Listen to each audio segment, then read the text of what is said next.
here we are live. I don't know what that was, whatever that technicality was. If you stayed to just out of your morbid curiosity as to what was happening there, welcome back to our live show. If that's any indication of what to expect for the rest of this hour, then we are in for some interesting times. So anyway, that was funny. It looked like there was a couple of mingling broadcasts at the same time. I don't know what that was. That was funny. But I'm not saying that won't happen again. Anyway, I pushed all the buttons I was supposed to, so hopefully it wasn't something I did, but I wouldn't put it past me. But anyway, hello, how are you? I'm Dr. Robin Gould. I'm so glad to see you, and I'm glad that you're joining me and that we will have a great hour together. And I'm, thrilled that the future begins now. And that is where we can always remember that we can move forward. And that's what we're going to do today. We're going to move forward. And so today I wanted to cover sort of an old topic, if you know me, one of the topics I'm known for. I want to talk about marriage, divorce, and remarriage in the Bible. And I want to talk about this not just from a technical standpoint, but also from an emotional standpoint, and maybe correct a couple of misperceptions that people have about the Bible, about me, about anything. So I was spurred on to do this topic. I've taught this topic, from north to west, east to south, in Israel, everywhere. This has been this teaching that's followed along in my life. And it's a great message and a great teaching and a very important one, because it's a topic that has been very misinterpreted. And very particularly for me, being a marriage and family therapist, which is what my master's is in that, and my clinical practice has always been marriage and family therapy, and his main objective, obviously, is to reconcile, restore, help marriages. And I have invested the better part of my adulthood life, just doing that and loving doing that. I really love, working with couples, and always learning things, and it's exciting. But my book that I wrote, this was my second Becky book. So actually, let me introduce what the Becky books are before I talk about this and how to reach me. My website is newcovenantpath.com. So there's contact information there, and you can find me there on my website, newcovenantpath.com. And Becky Books, I used to be the host of the Becky Book Show, which was a radio show on Lamb Network. And we talked about the Becky Books, right? BEKY, Building and Encouraging the Kingdom of Yeshua. And if you're new to this, Yeshua and Jesus are the same thing.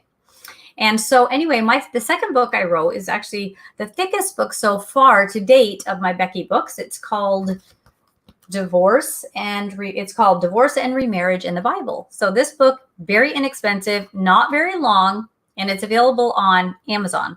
Now, I'm not just plugging my book for you to buy it, but I want you to have it because I would like you to be able to have this message, and even more importantly too, is share this message, because there's not anybody I've ever met that has not been touched by divorce in some way. And so this is an important book. This book teaches you about the character of Yeshua, about the character of God himself, about the Torah, the character and nature and spirit of the Torah.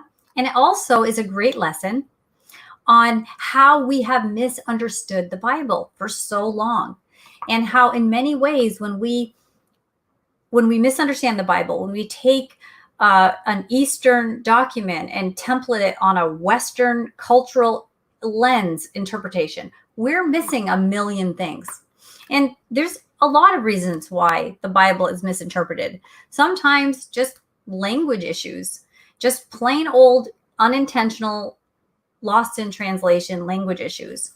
And then I think there are some more nefarious ways that different doctrines are created out of a measure for control. And I think it's naive to think that none of that happens, right? Because the Bible is a powerful book, and clergy in different ways can like control, or people wanting control over others or whatever. So anyway, so my goal is always to work with couples and always try to restore relationships, but sometimes a relationship cannot be restored.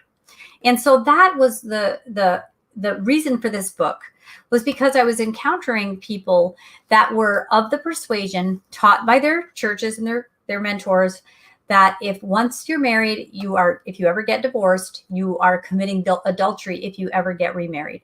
And that is a very unbiblical view, though it's a commonly held belief.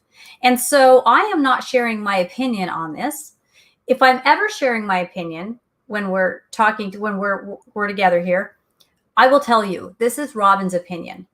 But I'm going to defend this book and what I teach in it by actually showing you the interlinear of the text itself to show you what it says, right? So I'm not operating on opinion.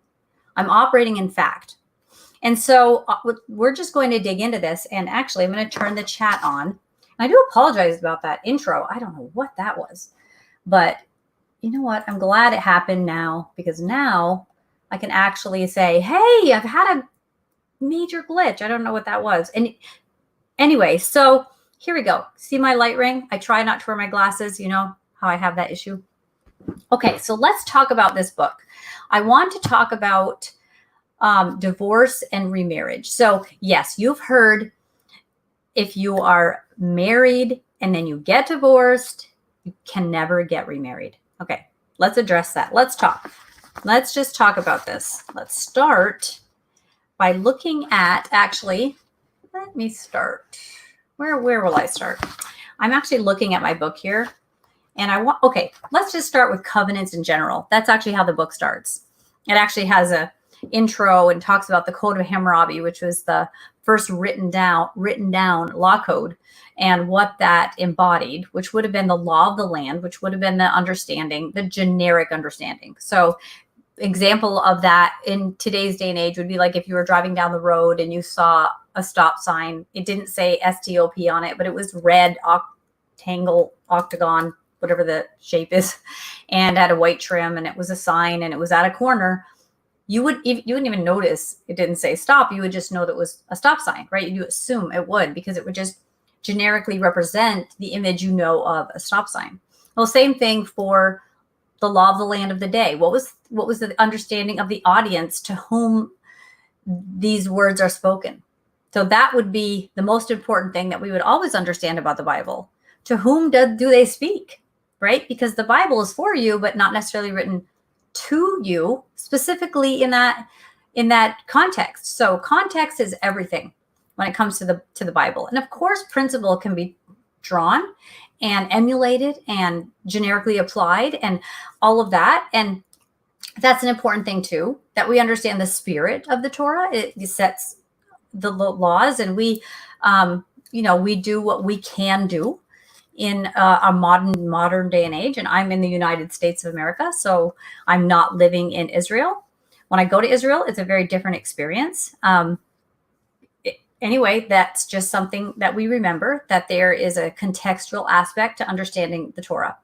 So first, let's start with covenants. The reason that a lot of people would believe that a marriage covenant cannot be dissolved is because they believe that these covenants, this marriage covenant, is an unconditional covenant. That no matter what the person does that you're married to, you're stuck, right? This is it. You're stuck for life, rather than you've made a contractual agreement for a marriage. Now, in Judaism, we have a ketubah, right? A ketubah is a written thing. It's the terms of the marriage. So for better or for worse is an American invention of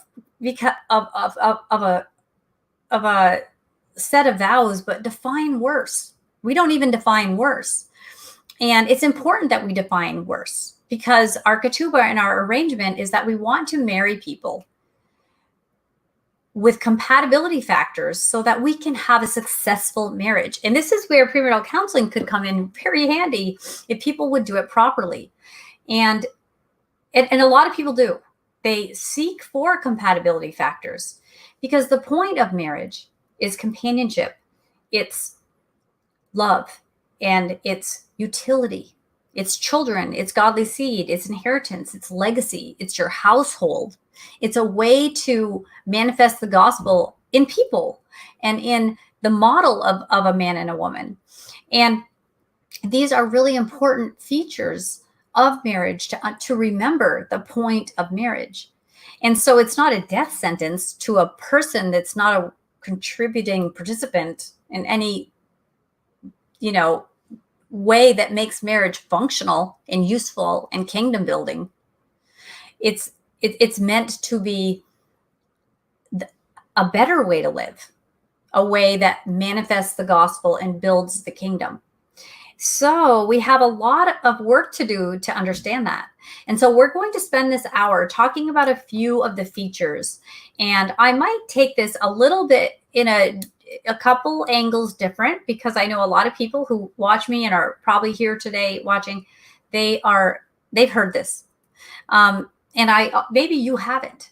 But I want to recommend, before we talk about covenants, just a little aside here as well, is to purchase the book on Amazon. And the reason I say this and not just share this video, though please share the video, but the reason is because there's just something they've shown scientifically, reading things online or hearing things, but having a book actually makes a difference in the way that you can absorb this information. And this book's really helpful in that it's well, I got a little pen in here to mark my spot, but look at that. That's just very short. It's like barely a book spine.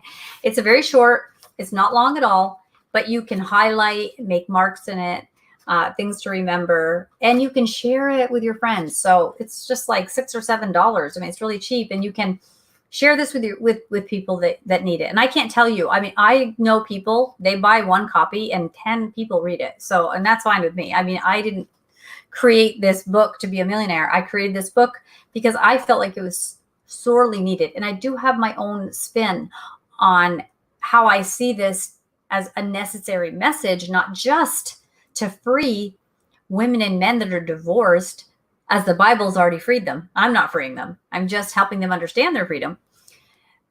But it's very much to share something that I find a very important aspect of this message. So let's talk about covenants. Unconditional and conditional. Okay, so the Bible calls them fault or faultless. So let's talk about fault versus a faultless covenant. So a fault covenant would be that upon fault of one of the parties, the contract can be voided. So that's a fault covenant. A faultless covenant would be a promise you make, and only one party is responsible to fulfill their obligation, where the other party does nothing but is the beneficiary of the promise. So let me give you an example in our temporal world now, right? Let's talk about, in the book, this is the example I give. I'll actually use that one. So if you have a grandfather and his son has a son or a daughter, and the grandfather says, I promise that I'm going to put this child through college. You know, I set aside a college fund and they can have it when they graduate from high school. That I give my word. Okay, that's a faultless covenant. That means this is what I'm doing, no matter what this baby does. All this baby does is graduate from high school, and they get to go to college. And the only reason the graduation from high school is even in there is because you can't go to college without having some form of closure of your primary education. Now, a faultless version of that, that was faultless.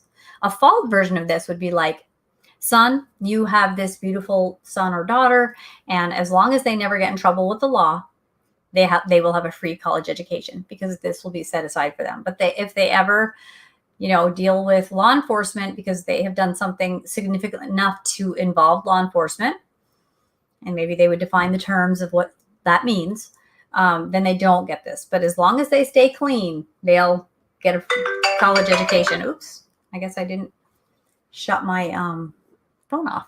Boy, this is a day of technology, where technology and I are just not friends. Okay, so let's say so that is a fault covenant, because the child could get in trouble and lose the beneficiary's offer, right? So it was conditional. It was conditional upon that child being able to, follow those rules and to stick to the terms.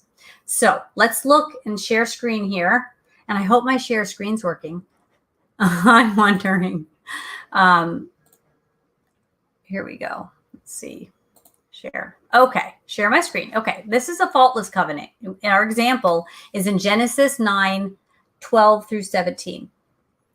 And God said, "This is a sign of the covenant which I am making between me and you and every living creature that is with you." Right?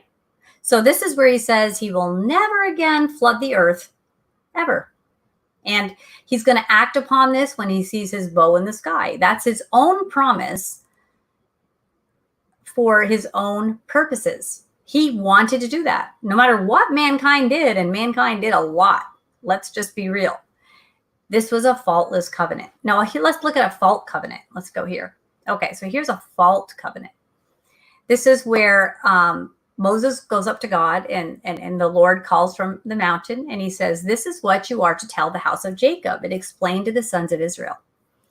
And what he's doing is he says, "Now, if you will indeed obey my voice and keep my covenant, you will be my treasured possessions out of all the nations." Okay, so look. Now notice what he said before then. I wanted to go back one line after I said that so you can see. "See for yourself what I did to Egypt and how I carried you on eagle's wings." So what does he do? He's courting them. He's showing them, I'm your protector. I am powerful. I can meet your needs. I can save and rescue you.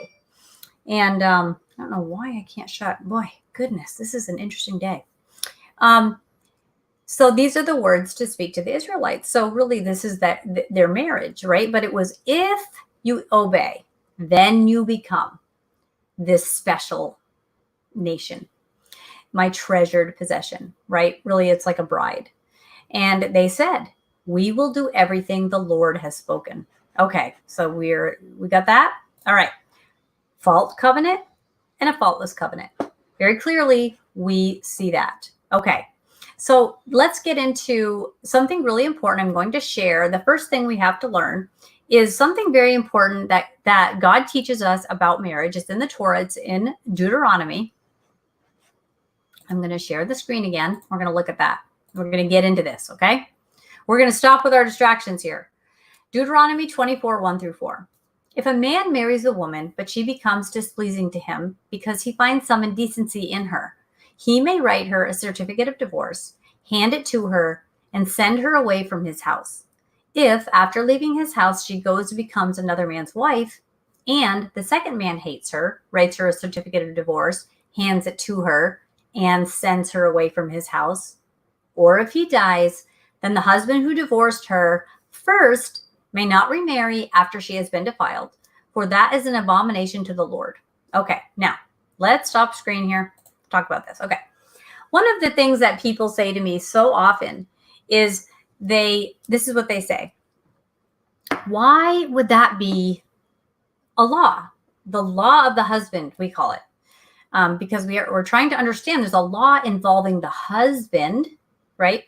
And well, why would that be? Why can't I, get divorced from my husband and go marry somebody else and then just go back to my husband? Now, I'm guessing by my opinion. So I can't back this up and I can't verify this. I'm just speaking from a place of logic, okay?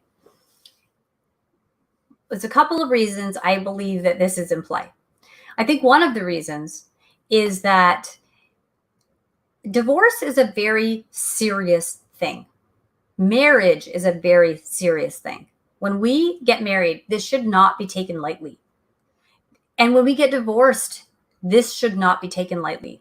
We should enter into this covenant like it's a lifelong covenant, right? That this is a lifelong commitment, that we are found our life partner.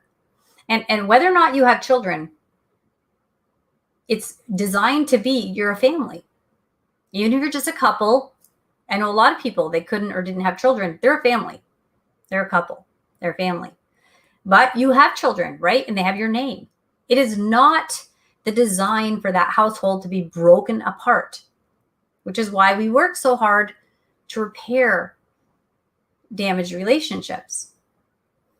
But what if we want to play games with this divorce thing? What if we want to say, I'll divorce him and I'll go be with this guy. He'll miss me. He'll see me with someone else. And then maybe he'll want me back. And I've just used this other guy, and then I'll just get rid of him. And then I'll go back, and then he'll know. Don't press my buttons because I'll leave. All right, we can't play those games. It's not even allowed. If you're going to get divorced, mean it. Okay, that's one reason. Now let's look on the other side. What about the man? What if he kicks her out and says, listen, you're going to learn to appreciate me. You're going to go off into the street, not have any provisions. Then you're going to be with other people because you really didn't have any other means, particularly at this time. Women didn't have any other means to take care of themselves. And when you're on the street, you'll come back, no matter how bad I was to you, because at least it's not as bad as that. And whatever that guy was that accepted you after you were someone else's second, right? Then you come back and marry me. Well, then how? You'll know. Don't press my buttons. I'll just kick you out again. So this isn't a game. We don't play this game. So I personally think that's the reason that happens, that law is so specific. And he is specific about it. He's got to find something that's not right. He's got to get a written divorce. He's got to put it in her hand, and he's got to send her away from his house. So all these actions would complete this. Okay, so that's my opinion, Robin's opinion as to why this happens. But let's keep going. Let me see what I've got next here. Okay. Now, there are special circumstances where you're not allowed to get a divorce. Here I am saying, it's a Bible myth. It's a myth that all women who have been married in divorced can never get remarried. And I mean that. But there are certain cases, and it's talked about in the book, particularly where this is where the woman would be victimized, right? So let me find that page. Yeah, these special circumstances when the woman was at a disadvantage, the man was not allowed to divorce the woman, but the woman could always divorce the man. And if a woman wanted a divorce because he was, a bad husband, she could petition the council. They would compel him to give her a writ, right? She would prove her case. And so, but if the husband falsely claims that the woman, was not pure at the marriage, then he could never divorce her because he had brought shame upon her and made her less desirable. This is back in the day when purity was a desirable, important thing. And, or when, this would be when a man would have had sex with a woman that was pure, and he had taken her as his wife. Basically, he had taken her reputation upon his name. And imagine that. Imagine if every man had to marry every woman he went to bed with. I mean, that's how this was. These were times where the woman didn't have to choose to marry him, but he didn't have the choice not to, and then he could never divorce her. So interesting, right? I think that's interesting. So Deuteronomy 24:1 is our discussion of marriage. But then people say, well, okay, so what you're saying is a person can get divorced because it says in Deuteronomy that there are grounds for divorce. There are reasons for divorce. Okay, so here's the thing. It doesn't say what the grounds of divorce are. And that's a really big deal to get divorced, and they aren't listed. Those reasons aren't listed. So everyone's like, well, what does that mean? Finds indecency in her, right? So some people think that only means like she would have committed adultery. And if she had committed adultery, then that would be grounds for divorce. But that's not the word that's used. It's not used. The word for adultery isn't used. So what's interesting here, and also the adultery was a capital offense, and both partners were stoned, not just the woman. The man that had the affair with her would go down too. Very important to remember that. Anyway, but what were just grounds? Well, remember, what did the people know at the time? Well, the established law code of the law of the land, I'm going to list to you, and you can verify this. And if you get the book, I have everything verified in here. Please check it out. But here's the list of grounds for both genders, okay? Cruelty, slander, squandering family assets, acquiring frivolous debts, and of course, any contract violation specific to the ketubah that they had made together. Now, additional grounds for just the woman, these were terms that she could opt for divorce, just her, and that would be if her husband failed to provide for her physical support or conjugal relations. So that is not a male option. That was a female option. So very interesting to know that. But here's what's happening. The words are exact to the Code of Hammurabi here. So you know that there's this whole idea with the law of the land and what the people knew, but very specifically, the father hones in on the procedure of the divorce, which differs from the Code of Hammurabi. So get the book and get more into that. It's very interesting. We talk about Egyptian terminology and Babylonian and all that. It's really interesting. I think learning how to understand the Bible is half the fun of reading the Bible. I just think that's really fun. I don't know, geeky in that way, but that is something I like. But the procedure was different. So the Babylonian procedure was a verbal. I divorced her verbally, right? And she had no proof. This was his word. And what does she do now? She's divorced verbally. So she finds a husband and marries him. Well, what happens if the husband's jealous? The ex-husband, right? And it was a verbal divorce. She has no proof. He could lie. And she and her new husband could be stoned to death, right? So he says you have to have a writ. And it's got to be tangible because you have to be able to put it in her hand, a writ. So this would be the protection for the woman to prove that this union was legally dissolved and she was free to remarry. So it was permission for her to remarry. And then her ex-husband had no claim on her or her property or anything like that. So sounds very logical to me. I'm thinking this is great. A great God who knows these things and made that perfectly clear with the way that he spoke this commandment. So fairness for the woman is protected in this manner. So let's get here. Well, let me see. I have a couple notes here. All right. Now, what's important here with the translation is we have to understand that some of the words that are used in regard to marriage are not the same. So marry is always marrying, right? So married and betrothed would be basically the same because they're promises and oaths, married and betrothed. So that was why it said that Joseph sought to divorce Miriam, Yeshua's mother, when they were betrothed, right? Because that was still an oath. But there's also the words, there's two words for being in a place where you're not cohabitating. One is put away and one is divorce. Now, in our modern terminology, put away would be separated. You know what that means, right? The marriage isn't working. We've decided to separate. In most states require 6 months or whatever of a legal separation where you maintain a separate residence, that you've thought about this, that you're doing this before you can get what's called the divorce, which is a different thing from separation. So if a man and a woman are just separated and he buys a new car, that's half her car because they're still legally married. Because that union has not been legally dissolved. So there's a different word in the Bible for divorced and put away. There's a different Hebrew word, but we're going to focus on the Greek because that's where these mistranslations happen.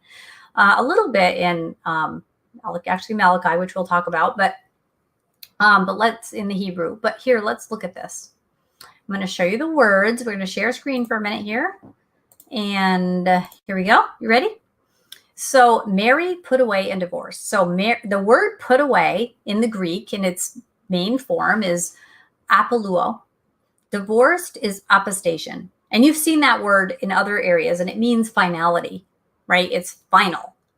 And so it's important that we remember these are different words. Put away and divorce mean different things. They don't mean the same thing. They have different meanings, and there are different circumstances. You can be legally separated and reunite without having to do anything from a legal separation, right? You can re-enter that relationship but legally, nothing's really changed. So that's an important distinction to make. So put away is a separation. Divorce is that union legally dissolved in writing. And that example is back where we go back in Deuteronomy 24, where he talks about a writ of divorce.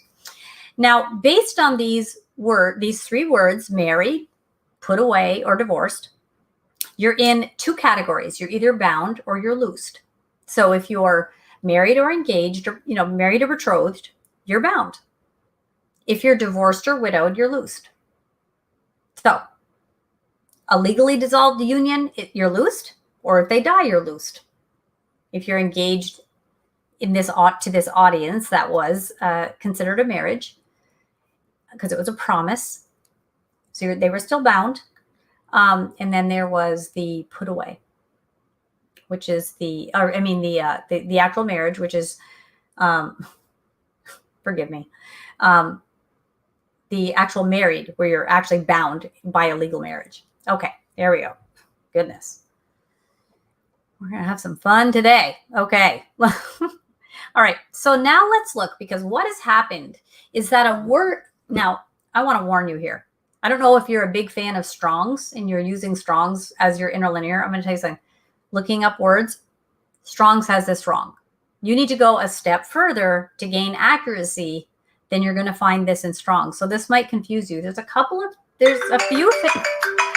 few things where I apologize for all of these really loud things. Tell you what, I'm a new iPhone user, and there we go. Okay. But these words are used interchangeably, and in Strong's it's used interchangeably, and it's incorrect. So I have a Strong's and I use it sometimes, but in this case and in another case, you actually have to go a step further for accuracy. So we're going to go into the actual interlinear. We're going to look at the actual interlinear. We're going to go into the Greek text, and we're going to look at the actual words. So here we go. But this is the scripture I'm going to share a screen for, which is why people think that even though God allows for divorce and sets parameters around how it's to be administered, and he himself divorced Israel, right? That Yeshua, the grace figure, shows up and undoes that grace and says, no, that woman's stuck forever. But let's look at the mistranslation. And I have the mistranslations, the words that are used in wrong, mistranslated, in red. We're going to read this. Ready? I'm going to share a screen here. Okay. Always takes a minute for me to know where my mouse is. Okay. Ready? Well, there we go. Let me make this a little bigger. Then Yeshua left that place and went to the region of Judea beyond the Jordan. Again, the crowds came to him, and he taught them, as was his custom. Now, some Pharisees came to test him. Test him. Is it lawful for a man to divorce his wife? Do you see that word is red? I'm going to show you why. This is what they asked him.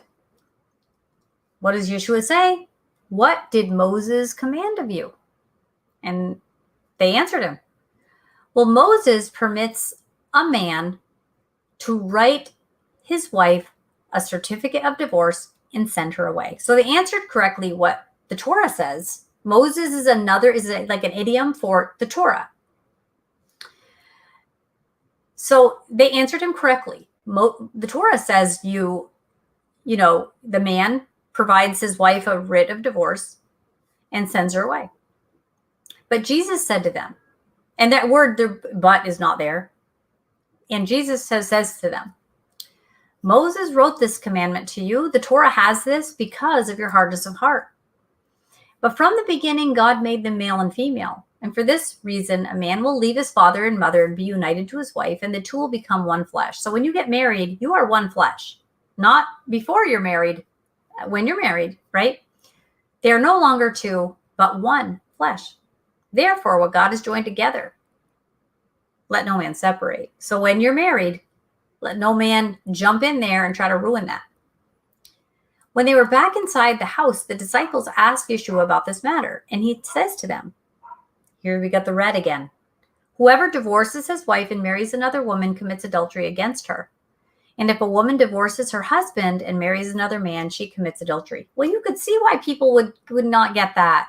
You could see exactly why people would think, well, Yeshua came with a whole new agenda, and it's a strict one, and it's a tough one, and it's not feeling that fair because that poor woman, what if he's beating her? Like, what if he's what? I don't understand, right? People struggle with this. I've seen this a lot. This is not new information. But let's look at what's really going on. That's what's important here, is let's get to the truth, because I'm going to show you the truth. And you know what, my friends? The truth will set you free. You ready? I got my arrow there. This is the actual Greek text. And I just want to show you right here, this arrow, the word that they are saying as divorce. See that in English right there, divorce? Look at the word. It's a form of apoluo. Look, not divorce, put away. So when you read it, it makes sense. Is it lawful for a man to just put his wife away? And they're like, well, what does the Torah say? Let's keep going. Let's see. That was Mark 10, 11. And then let's look at these other parts of that same paragraph. Let's look at that. I got the red arrow. Do you see the red arrow right there? The words in English, shall divorce, but look at the word. Another form of apoluo in the tense it's supposed to be in. The word wasn't divorce. It was put away. Again, put away. Okay, let's go here further on. Mark 10, 12. See the word there in English, having divorced? No, that's another put away. Okay, so let's look at this. See that? Whoever divorces his wife, let him give her a certificate of divorce. Well, if you divorce her, of course you're going to give her a certificate of divorce. What he's saying is whoever puts away his wife, let him also give her a certificate of divorce. So let's look at this. Look. Now, in this thing where it says, let him give her a certificate of divorce, I want to even prove this further. Look at my arrow down here. There's the word where it says divorce in English, and there's a form of apoluo. But look down here, right here where it says a letter of divorce, there's the word apostation. Those are different words. So when they use it in the form of certificate of divorce, it's a different word. This is very ironclad what I'm telling you. There's absolutely no margin of error. I am not telling you anything in error. I am keeping you safe by showing you the text so you can see it for yourself. I want you to be able to see that. If we go to, let's go to Matthew, another version of this. As you know, the Gospels can be repetitive from different angles on different, let me share the screen here. I'm going to show you. I want you to see the truth. I want you to be free. I want you to see. Here's the word for divorcing in English. There's the word for put away.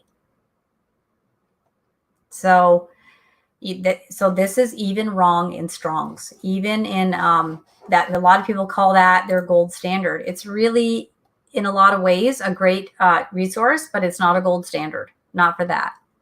So, wow, our grace figure is still a grace figure. And this is why, because here is what the proper translation is. Let's get to page 33 here. If we're comparing God and Yeshua, here's Adonai. He's saying in Deuteronomy 24, after she's divorced, she may go and be another man's wife. Very clearly, it says that, black and white, neon sign, right? Very simpler. But here's Yeshua saying anyone who marries a divorced woman commits adultery. Is this like Yeshua and God are in a battle of wits? No, there's nothing new under the sun, right? So let's read the actual proper translation. We're going to find this on page 37. Here's properly translated. And tell me this does not make sense. It does. And when you compare it to the Torah, it's a puzzle piece, just that one you found under the couch behind the cushion, and it just fits and it finishes that puzzle. It's perfect. Here is the translation, the proper translation. It has been said, whoever shall put away his wife, let him give her a writing of divorcement. And I say to you, whoever puts his wife away, except for the cause of fornication, causes her to commit adultery. And whoever marries her that is put away commits adultery. Well, that's true. If you're not legally divorced, you are an adulteress if you are marrying or with another man. Very simple. Doesn't take, a rocket scientist to understand that. But it does if it's mistranslated and you don't know to go to those original sources. And this is what the Becky books do, is they bring you to the original sources and they try to make this easy for you. That's what these books do. Some are easier than others. This one's super easy. Though you do have to take time to absorb it because it is going to shift your paradigm and your lens. And it's very, very important that we do these paradigm shifts. This is very important. So the next question is always, well, saving for the cause of fornication. And since we're running out of time, I want to make sure I cover all this. What does that mean? So this has been misinterpreted as, well, if she's committed adultery. So again, we go back to this adultery thing. But the words for adultery and fornication are not the same words. So the grounds for what fornication is considered, when you actually find this, you will read this word in the Bible and get the book so you can go deeper into this. But this would be relationships of incest, prostitution, or sexual crimes in Sodom and Gomorrah. And also Esau was called a fornicator, and you never see him using a prostitute or anything like that. But what did he do? He married foreign wives. Very important that we understand that. So when you have the cause of fornication, none of these relationships were condoned for marriage. They are forbidden. Incest, right? So you don't need to get a legal writ for those marriages because they aren't valid marriages. Adonai never recognized them in the first place, so he doesn't require you to get a divorce to dissolve it. It's never happened. It's never been sanctioned. So that makes sense, except if it's an illegal relationship, an invalid marriage, you need to give her a writ. Otherwise, you just put them away. You just send them away and stop in that relationship. But it doesn't require a divorce. So it seems really simple. And to a lot of people, this can bring about a lot of grief because they're like, that was right in front of me this whole time. Wow. And I've been condemned and not allowed to go to church for 15 years or couldn't serve in a clergy or whatever. I mean, this is really painful. Let's move on. Get a couple more things to make sure we cover because we get to Malachi 2. We're going to get to page 43. We're going to look at that because a lot of people say, well, in Malachi, it says that Adonai says he hates divorce, but Adonai does not say that actually. He hates the putting away. So let's look at this. Let's see. This is Malachi 2, 11 through 16. Judah hath dealt treacherously, and an abomination is committed in Israel and in Jerusalem. For Judah hath profaned the holiness of the Lord, which he loved, and has married the daughter of a strange god. So they went for foreign women. And it says, let me just go on and not read the whole thing. You can read this in the book. But it talks about how that it says the Lord God of Israel said that he hates this putting away, which is separating without a writ. And then it talks about going back to the wife of your youth, your actual wife that you didn't divorce. So these men had left their wives and not divorced them and had taken foreign wives that weren't even valid. And he hated that. And it talks about the garments of violence about that. It even says in there, it says, you've shown partiality. You've only taken part of my law. You can't just put your wife away. You have to give her a writ because she is there with no provisions. And this foreign God-worshiping woman is not a valid marriage for you. Very important. So then people wonder about Paul. And Paul is always a long talk, right? Paul's longer than Malachi. But we're going to talk about Paul. Did he ban remarriage? So let's go to 44. The question is did Paul ban remarriage after divorce, contradicting the Torah? Okay, now Paul claims himself the Torah scholar of Torah scholars, right? And loves the Torah and never says he ever would go against it. And here's in 1 Corinthians 7, 10, and 11, this is what he says. And unto the married, let not the wife depart her husband. But if she does depart, let her remain unmarried or be reconciled to her husband, and let not the husband put away his wife. So again, we're not talking about divorce. And this letter, very specifically, if you see in verse 26, it says, due to this present distress. So this just wasn't a generic letter about marital law out of the blue. In this, it was a response letter. And he says, in this present distress. And what we learn contextually is that these men were leaving their wives because this was not a good time to get married or have children. They were separating already married, and that wasn't the plan. And if you read the book, it goes much more into it, and I hope you can, since we don't have time to really go through all of that today. But when it talks about concerning the things that you wrote to me, it's good for a man not to touch a woman. There's a few things at play here, and I want you to get the book to get the bigger picture of it.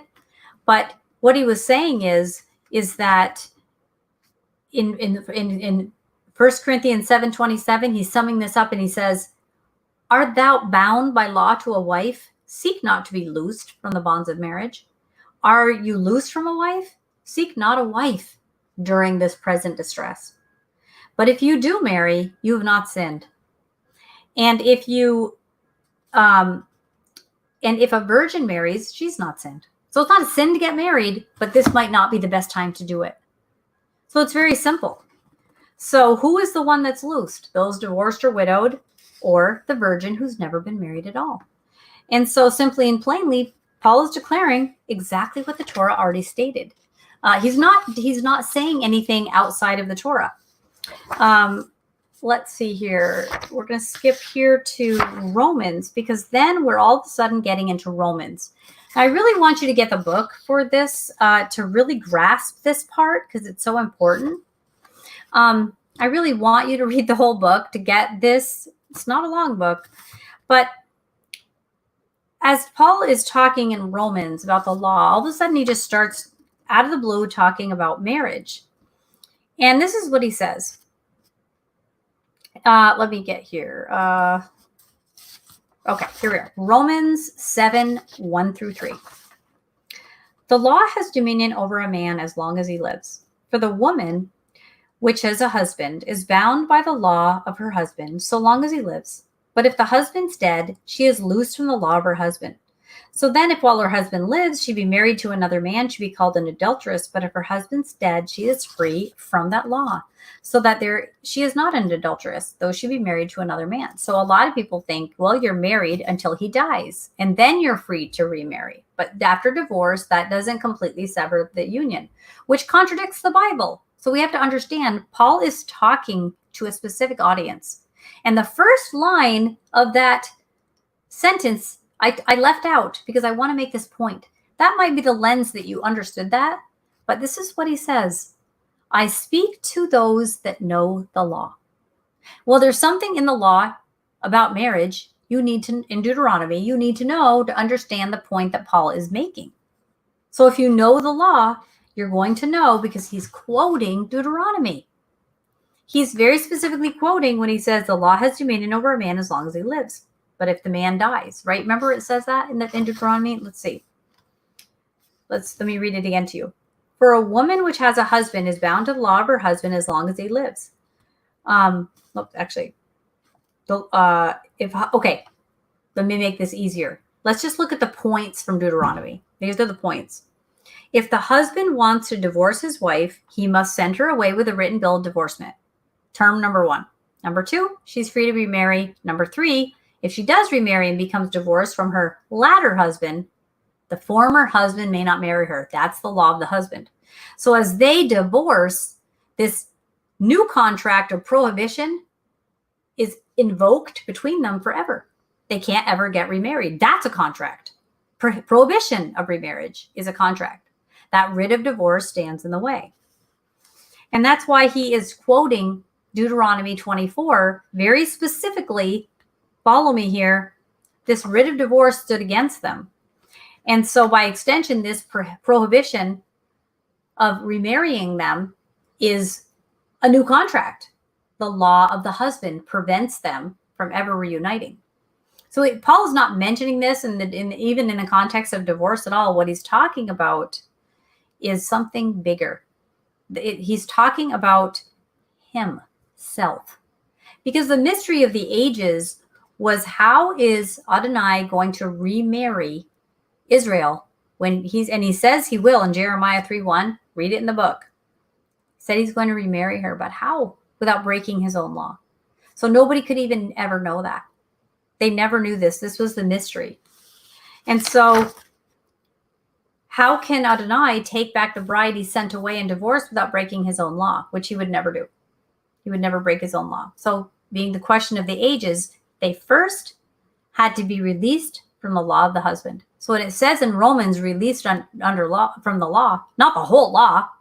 You can't just start, hurting animals that are burdening under their load or killing people. You're not released from the whole law, but the law of the husband. Because if the husband dies, right, the law of the husband is severed. Now, who is the husband? Yeshua, the bridegroom. So they first had to be released from the law of the husband. Now, divorce will sever most connections, but it creates the connection of being forbidden to remarry one's former spouse. Think about that. Rewind this and listen to it until you understand what I'm saying. What severs all marital connections? Death. What brings people back into covenant? Blood. So the bridegroom, Yeshua, dies, which erases the law of the husband, because as long as he lives, that prohibition of being remarried remains in effect. But when he dies, that's gone. But then he rises from the dead brilliantly with the same covenant, but it's renewed with a blank signature line for the bride and groom to sign anew without breaking his own law. So clever. And a beautiful love story, and a beautiful example of how the Father is teaching you that you are never out of his reach. He has designed it that way. He has designed a system that not even the system could keep him away from you. And he never dipped below his own honor of his perfection of not breaking his own law. So as long as the man lived, right? And she had gone off with other men, right? Just like the Northern Kingdom, just like they went off. How could he ever get them back? Well, he had a way, and we didn't see it coming. And if we did, I know why he didn't tell us. We had to figure it out. We had to figure it out as it was happening, that this was the husband. This was the manifestation of this picture of this romantic pursuit that the Father has for you, for all of us. Because when the husband died and he's going to make the new covenant with Israel and Judah, well, when the husband dies, Judah's a widow, but wasn't divorced. So there's this whole big, beautiful picture of how the Messiah meets the needs that we don't even know we have. But it's a romantic pursuit. It's a romantic gesture. It's an extraordinary, enormous gesture. And brilliant one, too. Because when he parted the sea, who thought he could do that? They were shocked. But he knew how to dismantle and demolish that prohibition of ever getting together, because his plan was to restore all things. He will just restore all things. Every part of your life, he will restore in the end. Anything that the locusts have eaten away, he will restore. And nothing can stop him from restoring all things. So as long as the husband lived, the prohibition of them coming back together remained in effect. But when the husband died, that contract was done. But when he rises up, he's still the same God with the same terms and the same things he hates and loves. He doesn't change. He's not a man that he should lie. That covenant was refreshed, renewed for you and for me. Because he loves you. Because he seeks you. Because you're worth it. He made you. You're valuable. You are everything to him. He chooses to love you, and he has created that beautiful place of him desiring you at that level, because that is his heart's desire. He gave himself a challenge and he meets it. And that's free will. Marriage does not absorb your free will. Divorce, there needed to be a way to manage broken marital contracts. So if you got divorced and you found it relieving and you feel guilty about that, I encourage you to let that go, because that was sown into the system by the Creator, because he knew the hardest of hearts. Sometimes a marriage can't be fixed. One or both parties aren't willing, and it can't happen. Now, I hope your marriage works. I hope if you're in treatment for marriage counseling, I hope it works. But I want you to know the Father loves you. The Father sees you. And the restoration of all things is happening. And it's just not going to happen in ways that we really always know the way it's going to be. We don't always, understand. And I'm not going to say not always. I pretty much never know how it's going to happen. I have all of these notions in my head of the way I think, wouldn't this be great? And something happens and it's amazing. And sometimes things happen that aren't amazing, though they are. I just don't know it. I know those probably 10 things like that happen today. But I wanted to have that time with you today to talk about this book. And there have been people, I've had a couple people give me a hard time about this book. Like, you're not understanding that it says X, Y, and Z. And I'm like, you have to read the whole book. And actually in this book, the screen that I was sharing with the actual text, I actually have these in the book. You see? So you can look at it line by line and take your time and look at everything I'm saying, because everything in here is footnoted and verified and from original sources. This is not my opinion. It isn't too good to be true. This is what the Bible says. So the Torah protects you. The Torah rescues you. It prevents you from falling into folly. If you followed the Torah, if both people followed the Torah, there wouldn't be a divorce in the first place. But the Torah sets forth its rules for what to happen, because men's hearts are hard. People's hearts are hard.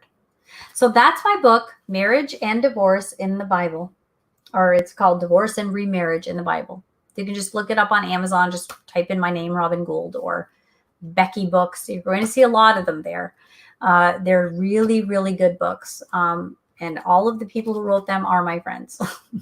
We get together even and talk about book ideas and how to best serve our community with to meet their needs. And we are women who care about you and care about the things you're learning and want you to have good, accurate study sources that aren't so, some of them are harder than others. And yet but it's very important to understand the truths that these books bring forth. And each book is vetted well. So I trust them. I love them. I own all of them. I constantly am revolving door with these books. But I thought this one was important. My other 3 books are, I have 4 other books. But they're not, one of them is not a Becky book. My other 3 books are about the dietary laws. And I approach the dietary laws from an attachment perspective. So I have Peter's Vision, Beacon or Bacon. I have first century words for 21st century saints. And then also, let's see what the other one that I have, Colossal Controversies. They cover the dietary laws and the different arguments there, but not for the sake of telling you you're wrong about what you eat, though the law does give us rules and parameters, but also it's bringing you into the bigger picture, I believe, of what this whole thing is about. I don't know what this whole thing is about, but I know that piece and I know attachment. And so I hope this encouraged you.